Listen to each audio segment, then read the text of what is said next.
Welcome to our podcast. We're excited to have you along for this journey. My name is Madison, and I'm the Executive Director of Peace Restored. I'll be your host as we discuss mental health and faith in our podcast. Seeking Healing, Finding Hope is a production of Peace Restored, a 501c3 nonprofit located in Indiana and serving women everywhere. So today, I have Rebekah Gilmore joining us in the studio to continue our conversation on boundaries. Becca's on staff with us here at Peace Restored on our care team.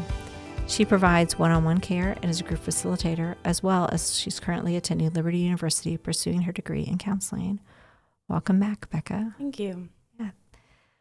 So we our last podcast, we discussed workplace. Yes, problems in the workplace, which entailed kind of a lot. We talked about working too much overtime, finding those boundaries with your boss and coworkers. Yeah. We discussed misplaced priorities, difficult coworkers, which that's very common. Yes. Dealing with critical attitudes in the workplace of others. Maybe you could maybe also be one of those people at times. Yeah. Conflicts with authority was a big one we discussed as well. Yeah. So there's a lot that we covered about the workplace. And that's just one of our mini series, one of the mini podcasts we've done on boundaries. So if our listeners want to learn more about boundaries or how to implement them in their lives, they can go back and catch those. They can also get the book Boundaries, which is by Dr. Henry Cloud and John Townsend, which they can find pretty much anywhere, which is where we're getting all this material from that we discuss on our Boundaries podcast. But today, we're going to be pivoting the conversation a little bit and talking about boundaries in the digital age. Yeah. Right? When the Boundaries book first came out, that wasn't something they discussed in the book, was the digital age, because it wasn't an issue. We didn't have digital technology back then, and which is maybe hard to believe for some. But it has now become so normative in our life to have everything digitized or digital. Maybe some of us don't know what it looks like to set boundaries up. And how to do that. And so we're going to really kind of dig into that today and talk about how do we have boundaries in our digital world. Yeah. When we start to think about boundaries and digital, it can maybe feel a little, I don't know, almost convoluted. Like, how do I set a boundary up on something that I can't touch? Can't really, I can see the internet, I can see my computer, but what does that look like? And so, because sometimes it can be really hard to wrap our mind around that. So but also because of technology and the digital that's come out, it's really made us be available almost 24/7. Yeah. You're able to now be reached by anyone pretty much at any time, no matter where you are. By multiple means. Multiple means, yeah. They can. I don't know if you've ever had this experience where somebody's trying to reach out to you and they might text you. You don't respond to text. They'll send you a message. They'll maybe call you through Facebook Messenger. They'll video chat you. So it can be like it can be endless, right? There's so many ways now through the digital technology where people can reach out to you, which can have a positive and a negative to that. Yeah, in the sense of emergency, if they really need to get a hold of you, but. Yeah, where does that boundary lie? Is it really an emergency? Right. Or are they just impatient? Yes. Back in the day, they used to have to wait days before you even got a letter, let alone longer than that to even get a response. Or you'd have to go to their house, ring their doorbell, see if they're home, call their house phone, leave a message. Yep. And now it's like, you can just get them anywhere at any time. I'm old enough to remember when call waiting, which I don't even know if most people recognize what call waiting is, but it was, when you'd be on the phone and instead of getting a busy signal, somebody else could call in at the same time. Does sound familiar. Yeah. And so that was like revolutionary. Like, what do you mean we can get two calls at once? Because if not, they would just get a busy signal and they have to wait. Yeah. And the only other way, like you said, to get in touch with that person was they'd come to your house and they'd have to knock on the door. Yeah. I guess they could send you a letter. I did get letters back then. That was something really common. We would do with friends. We'd write letters to each other. But today, you can send an email in a matter of seconds. Yeah. They have that information, or a text, right? So this digital technology has really changed how we interact in our world. Yeah, it's advanced quite rapidly, I think. So even before we had so it's kind of migrated over time, right? So first like you said, we had like the regular landline phones that people could call and reach them out. Then they started going to, and again, I'm dating myself a little bit. Not everybody might know what a pager is, but I remember when pagers came out too, it was so exciting, right? Like somebody could contact you when you were at a store. It was amazing. And you'd wear this little like box you put on your hip or whatever. And it was a tiny little thing, not too big. And somebody could call and their phone number would appear in it. And they could, you would learn with your friends how to put like, sometimes you put a code, like if it was urgent, they might put 911 or something like that. Or if it was just, so you would have your own little secret number system you would send to each other. So people would know how urgent it was to get to do whatever. But that was, that started increasing the availability to contact people. Then what I remember about or reading about pagers too was that the good thing about them though was only a few amount of people would have the number to reach you. Yes. And you also only had the pager at certain blocks of your day. Yeah, typically. Yeah. And so then when it increased and everybody had cell phones, which I read too, it used to be really expensive and you used to have to pay for every single little minute and text and everything. Yeah. And then they lowered the price and then before you know it, everybody had cell phones and now everybody could reach you. You could give somebody's phone number out just very easily. Yeah, you're right. Because when all those technologies first came out, it was very limited. And often your pagers were associated with the work that you did. And then you would turn it off after a certain hour. Or leave it at work. Right? Yeah. And so it was very attached to something. And then when cell phones first came out, they were very limited. Hardly anybody had them because they also came in a suitcase instead of a little device. And so things have progressed over time, making things more accessible, which again, it can be a positive. But if we haven't learned how to set boundaries with those things that are changing and growing with us, we tend to not know what to do with it. Yeah. And you used to only be able to check your email or do a search if you were at a computer. Yep. Which not everybody had computers. Yeah, not everybody had those. Yep. And then your phone definitely didn't have internet on it. And so then I read something like, okay, so the computer and your cell phone has a baby and then boom, there's the smartphone. Yes. Yep. Yeah. And so that's not what we're dealing with. Yeah. So it's literally at your fingertips everywhere. And so regardless of what age you are, you've been in a different progression of seeing this happen, of the change of digital technologies, but nonetheless, it affects all of us. It doesn't matter how old you are. If you have limited access to your phone, if you don't do all the things on the internet or you do some, there's still some of that digital boundaries that we just all struggle with. And so we're really going to get into some of that today of how can we know how to set those digital limits up and digital boundaries. So then we think about, we talk about the technology that's kind of come up, but because we have the technology of the digital devices and technology that we have, out of that came a big move of social media, right? Yeah. So social media is something, again, that's progressed over time as well.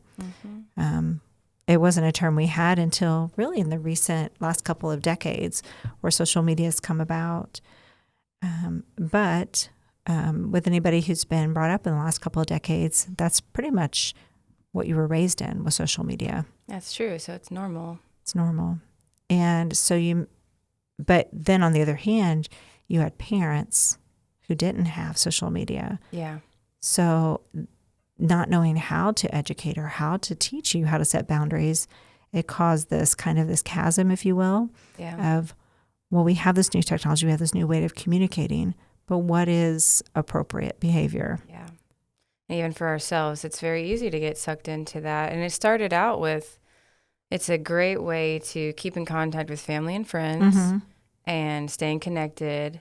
If people live far away, it was a great way to just stay connected. But then it ended up becoming a little more and more toxic over time. Yep. Yeah. So when we think about how accessible social media is, and it's almost like with the way that social media has progressed over time, somebody can insert themselves into your space without permission. Yeah. So I'm thinking of like our social media pages and so forth. That's kind of our space, if you will, in the digital world. But somebody could potentially come into that space and insert themselves into it. So it can make it really challenging. Whereas before someone wanted to come into our space, before technology, they would have to come to our house, right? Yeah, and wait. Yeah. You were able to control it a little more. Yep. They would have to, knock on the door, ask permission.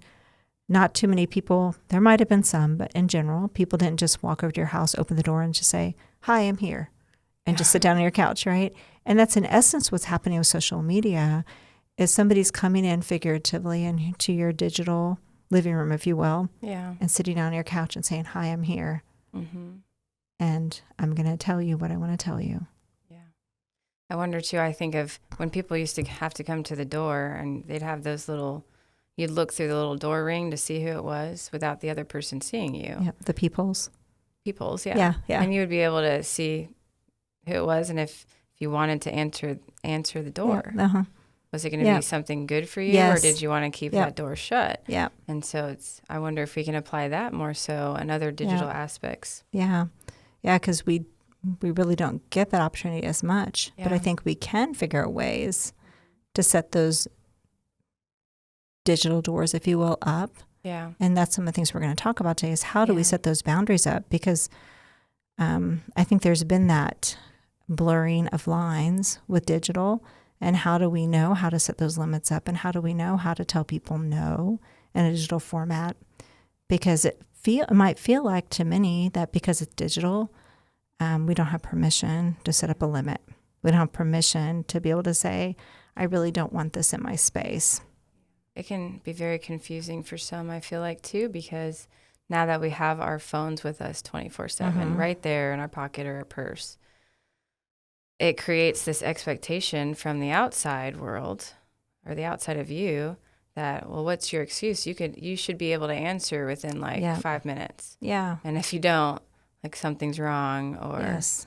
And it just creates that unnecessary pressure that you should have to. Yeah. So it can, that constant pressure of I need to be available, I need to answer. Because I think we all recognize that if someone sends a text, that the other person knows that we receive it pretty quickly. Yeah. And so we feel compelled, like I have to answer them right now. And that can go back to the people pleasing. Right. I don't want them to be mad at me if I don't respond too fast. It's the same thing, right? Like I have my cell phone, I see a phone call coming in and they know that I see them. Yeah. Or somebody post on my page, all the things, right? So we feel compelled to be available immediately. It's even gotten worse on Facebook Messenger. You can see when the other person sees your message. Yep. And that can create some problems. Like, I know you saw it. Did you Yeah. ignore me? Yeah. Yeah. But I think if we go back to the example of what we're talking about, if somebody came to the house before, you wouldn't see if they saw you. Not necessarily, right? You would just... You had that protection there. Yeah. You were able to set a physical boundary. And so now we can't set the physical boundary. So we had to figure out what are our boundaries. So when we think about a boundary, again, it goes back to the concept of keeping good in and bad out, right? And so when we think about that from the social media standpoint, what are some things that we're trying to we want to think about keeping in? Yeah, so boundaries are about freedom, self-control, responsibility, and love. And at the same time, this freedom should never be used to harm yourself or anyone else.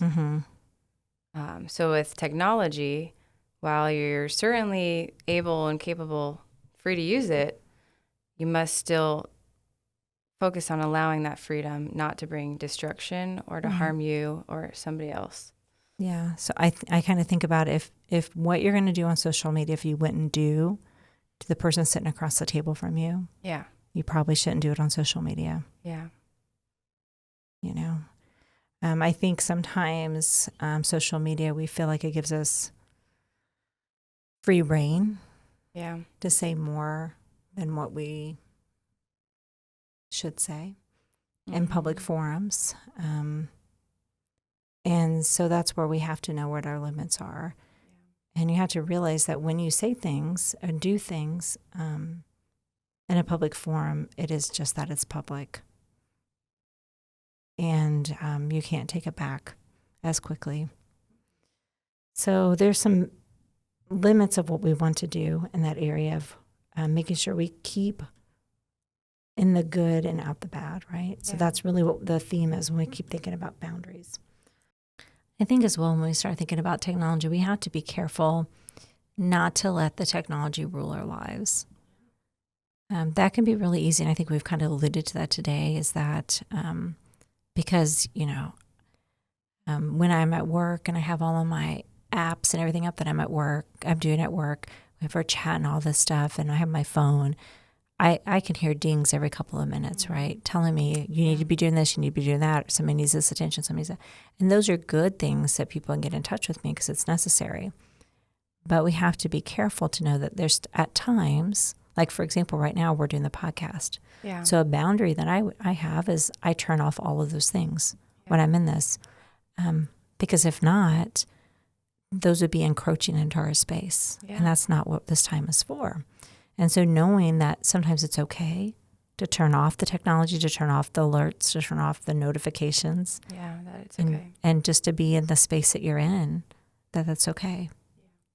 And if other people respond poorly to that, maybe that's a conversation worth having to clarify, when this happens, this is why I'm doing that. Yeah. And then if that's a relationship worth keeping, it'll show that to you. Yeah. Because generally people are going to respect that line and say, oh, I understand why you're doing that then. But sometimes we just have to be clear. Yeah. Because it's very kind to be clear with what we say and be able to say, when I'm in this space doing this, I can't do this too. Yeah. I need to be able to focus here so I can't divide my attention. Yeah. And for me, that's really important. I know I can only divide my attention so much. And especially when I'm working on certain projects or doing certain tasks, I want to be present in that space. Yeah.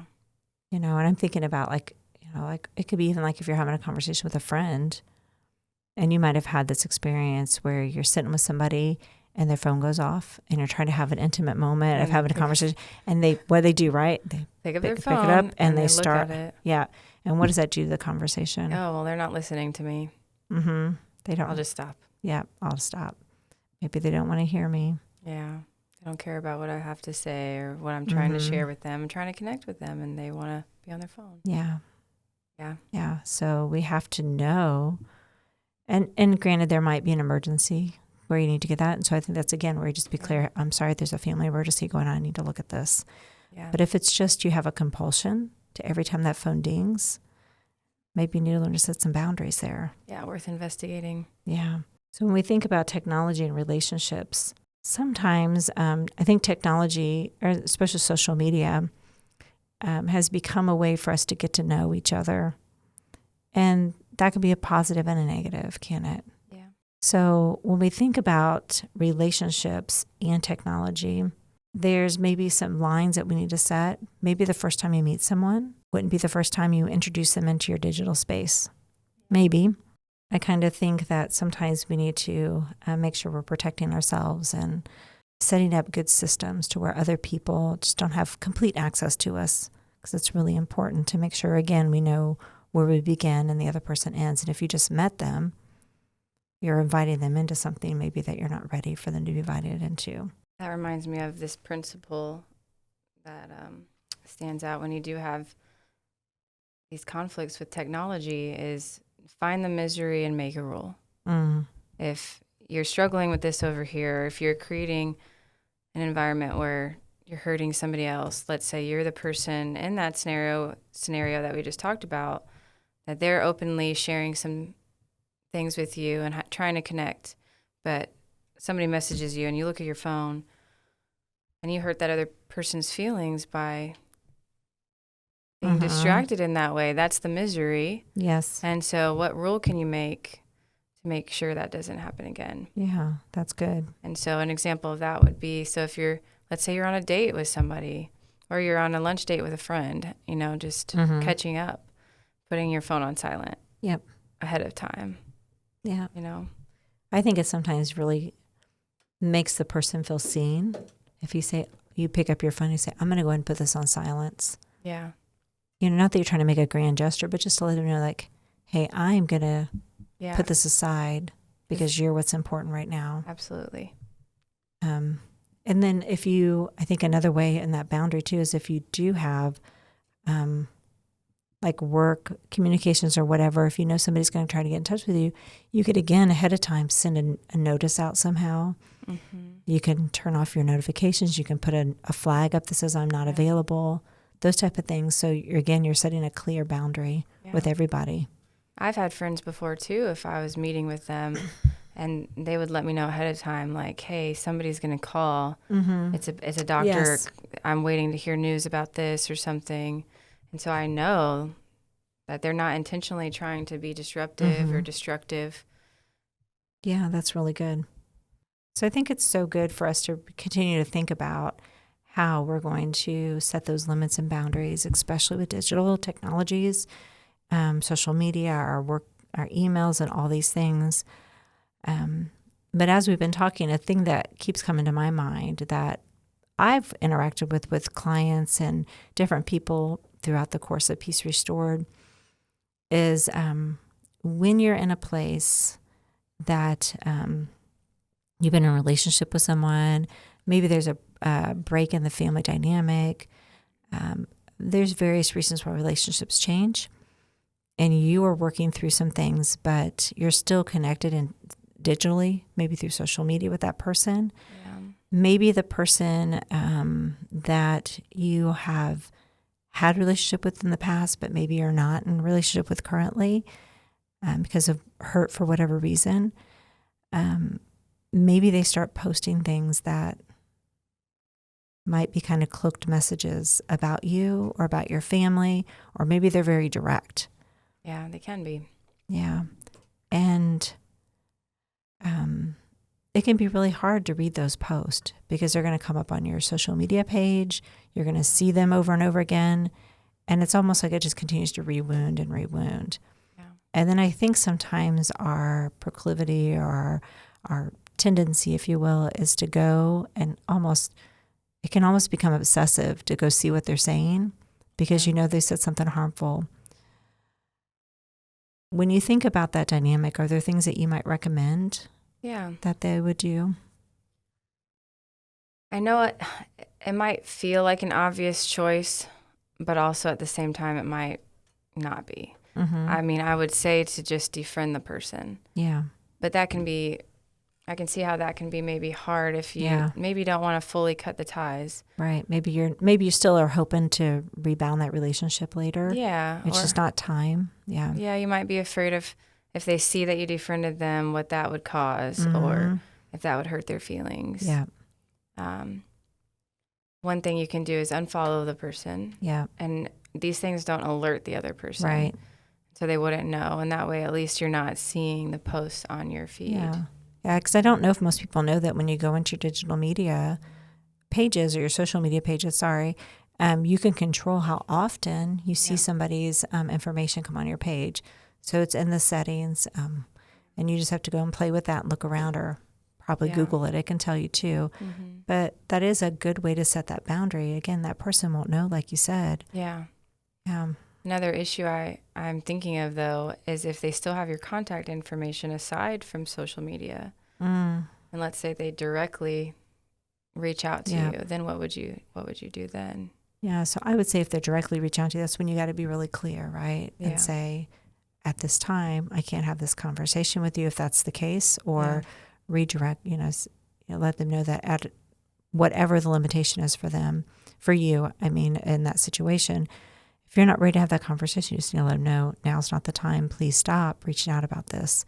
Mm-hmm. And then I would maybe even take it a step further if needed. Just let them know, like, if you continue to reach out to me, I'm going to have to block calls for a little bit because I'm in a healing space and I can't keep going here with you. At some point in time, we can have this conversation, but I just can't right now. And so I think it's just setting those clear lines and expectations with that person, I think is so important. Yeah. I was also thinking about sometimes it's necessary that whether it's, especially with the digital or social media, sometimes when you're in a space where you're working through stuff, it might be necessary to take a break. Just turn it all off. Yeah. Like, maybe you can't get the other people to leave you alone or to stop. So maybe you just log out of it for a period of time. Yeah.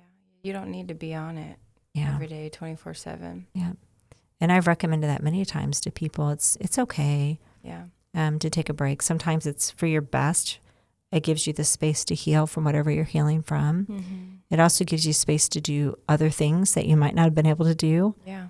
Because truth be told, we probably all spend way more time on social media than we need to. It's a major distraction. Oh, it is. And it just sucks you in, right? We all have that. So I even think about that as a boundary, right, with ourselves, with social media, of how much time do we want to spend on it? Yeah. How much energy do you want to spend on your social media page? Yeah, for sure. Yeah. So there's a lot of things that we can think about with technology, with how to kind of put things into action, and how we can really set up clear boundaries for ourselves and for others. Mm-hmm. Because again, this is all new. I mean, relatively new. For those of you who are in your 20s, you're probably like, this isn't new. It's been around my whole life. But for those of us who are a little bit older, it is newer technology. And I think we have to recognize that because it's newer technologies, that there's not been a lot of education, if you will, on how to set up those clear boundaries. So when you think about that, what are some examples you might think about? Yeah. Well, one, for when you're going to work, to shut off your social media,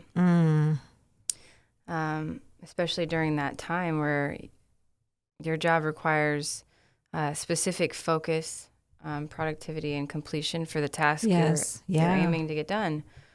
Another one would be that you limit your social media time to certain time blocks of your day. I know good. Now, too, on your phone, you can actually look at your social media screen time and see how much time a day you're spending. Yeah. And they actually have apps, too, that you can install on your phone that'll block. If you're so brave. I didn't know that. Yeah, wow. you can download an app on your phone to say, I won't allow myself, like if you aren't good at regulating that, you can download apps that'll say, I will allow myself to have social media X number of hours, and then it'll turn it all off for you. Now, of course, you have to control the app, but it's just that self-reminder of, I was going to do this. It'll draw your attention back to, I was trying to do this. Yep. Yeah. Because we are creatures of habit. Yeah, and we forget. We let things slide. And yeah, for sure. And then another one that I really like is to cut off technology like 30 minutes before bedtime. Just give yourself time to kind of wind down and that's good. Not be distracted by all of that before bed, I think is important. And then also 30 minutes after you get up in the morning. I think that can be tough. I know a lot of people, the first thing they do, even before going to the bathroom, they check their phone first. Yeah. And so it can be hard because our cell phones have become our everything, right? They wake us up. Sometimes the music we listen to is on our phone when we go to sleep, or sometimes we watch a program on it. Our alarms, right? So all the things, so we feel almost like we're attached at the hip with our phone. Yeah. Yeah. It is. And it can create that. I mean, nowadays there's so many addictions out there. And this can definitely be one of them. Just feeling like you feel anxious if you haven't checked your phone in a certain amount of time. And you find yourself just looking at your phone out of habit, out of like, I need to see if I missed something. So compulsion, right? That addiction. Yeah. I'm kind of reminded of like, and you probably have had, or maybe you've experienced, where somebody has lost their phone. Oh, yeah. And they go into, not like panic. Not like, oh my gosh, I lost my phone, but it's panic. I mean, sheer panic. Because how am I what's going to happen? I can't communicate with people. Oh my gosh, I'm not going to, that tells you something about what your connection is to your technology. Scary. Yeah, it is. But it is hard. And sometimes we have to have those checks and balances to say, wait a minute, if I'm responding this way, then maybe there's something I need to address. Yeah. And as we're kind of talking through this, I'm even thinking about myself, because there's many of things that I need to work on too, from the digital, technology side. I think we all fall into our own habits and things that it becomes easy to fall into those patterns. So if we're pushing buttons today, which we probably are for many people, I'm just here. This is some encouragement to say maybe it's something we need to take a break from and step back and go, how can I adjust this? What is my intent with social media or technology? Yeah.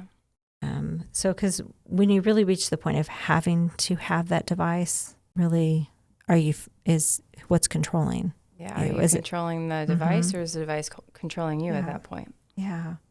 So we think about that compulsion, right? Being compelled. I have to. Yeah. If we're being compelled, we really have to probably step back and think, okay, how can I change my mindset? Because there's some things that we have to have, but I'm going to tell everybody clearly that social media is not one of them. We can live this world without social media. Mm-hmm. Contact and communication with others is different, but constant contact and communication is different from that too. So I think it's really helping ourselves step back and look at, what does that all look like? So as we wrap up today's discussion and thinking about social media and digital content and just our digital age that we're currently in, is there some ways that you can encourage our listeners of some things they can do? Yeah. Well, one thing too that I'm thinking is, if you're unsure if this is a problem for you, I would encourage you guys to maybe test yourself. Maybe try taking a break. Maybe try setting a limit, whether that's a whole 24 hours, whether it's just a couple hours, and just see how you and your body responds. And I think that would be very helpful to see if it's an area that you need to investigate more in. Yeah, that's really good.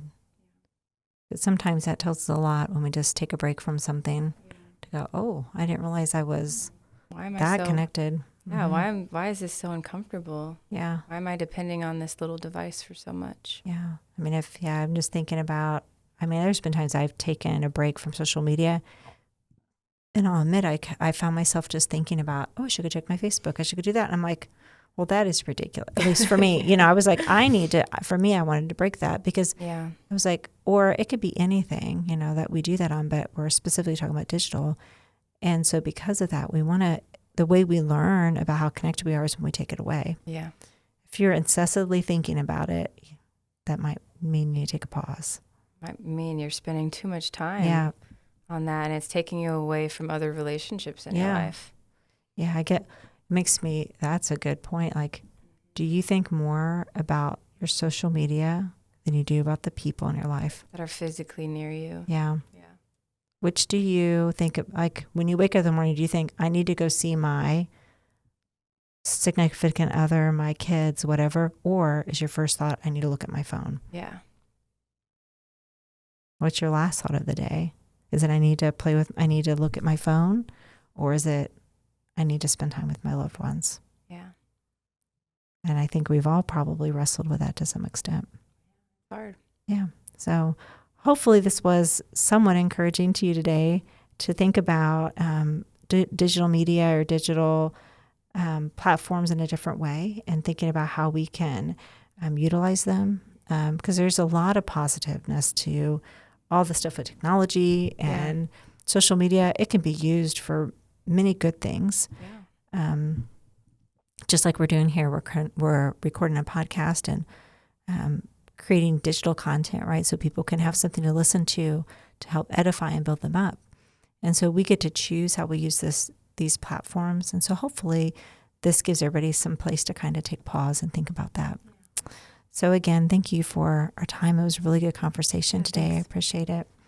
Thank you for joining us today. If you have missed any of the previous podcasts, please check them out. In the meantime, if you'd like to learn more about us, go to our website, which is peacerestore.net. Don't forget to check our show notes, where you'll be able to find more information about today's content. As we wrap our discussion today, make sure to stay tuned as we continue to share with you practical ways where you too can seek healing and find hope. Join us on our next podcast, where we will continue to discuss mental health and faith. So come back next time for transformation, growth, and power. This is Peace Restored.